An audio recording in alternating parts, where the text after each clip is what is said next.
Witajcie, jak widzicie dzisiaj kolejny odcinek serii co potrafi koparka, model koparki Huina 1594 w wersji oryginalnej, takiej jak wyciągacie z pudełka, bez dociążania, bez modyfikacji, na oryginalnym akumulatorze.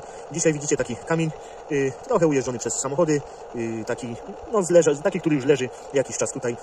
Nie jest to kamień taki ledwo nasypany, po prostu to jest coś w rodzaju takiego jakby lekkiego parkingu pod samochody. Dlatego kamień jest troszkę ubity.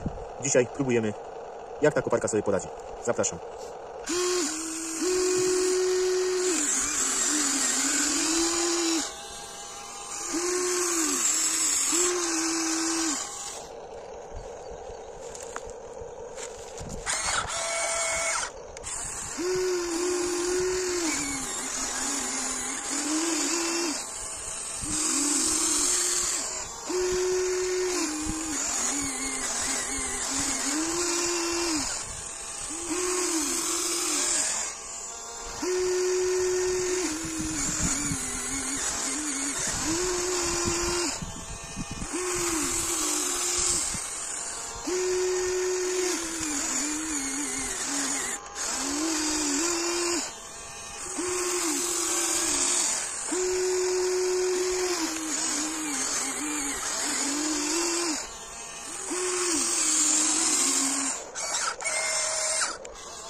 No i jak widzicie, teren, zwróćcie uwagę, taki. Tutaj jest kamień, tutaj są taka ziemia jakby, jak widzicie. No, nie jest to za miękkie, nie jest to taki kamień ledwo nasypany, a mimo to koparka ładnie kopie. Radzi sobie świetnie z takim terenem.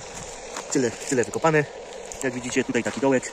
No, powiem Wam szczerze, uważam, że ten model bez modyfikacji, bez dociążania, bez wymiany akumulatora na większy, czyli w oryginalnej wersji, całkiem śmiało, całkiem dobrze sobie radzi w terenie. Nie tylko gdzieś tam w piasku, nie tylko w jakimś takim lekkim terenie, w takim kopaniu ledwo nasypanych rzeczy, czy coś takiego. Ostatnio widzieliście film z kopania w ziemi w ogrodzie, teraz widzicie film z kopania w takim kamieniu, kamień z taką ziemią, nie wiem, piasek, ziemia, coś takiego, taki kamień wysypany po prostu na ziemię i wyjeżdżony przez samochody. I jak widzicie, całkiem nieźle sobie radzi. Na pewno biała sobie radziła lepiej, no ale tak jak mówię, biała była dociążona przeze mnie, zmieniony akumulator na większy. Tutaj mamy wszystko w oryginale, czyli tak jak wyciągamy z pudełka, tak zaczynamy kopać i działać. Dlatego, no powiem Wam szczerze, ja jestem zadowolony i oceniam, że jak na taki sprzęt, jak na sprzęt w takiej, nazwijmy to, nie wiem, klasie, kategorii, czyli po prostu no, na siłownikach elektrycznych, metalowe gąsienice, ale tworzywo, ale powiedzmy, no, jako model, ale jako taki zabawko model, ponieważ no nie ma tu jakichś większych rozbudowań, czy nie jest jakoś tam mocno rozbudowana, to uważam, że całkiem nieźle sobie radzi. Także resztę ocencie sami.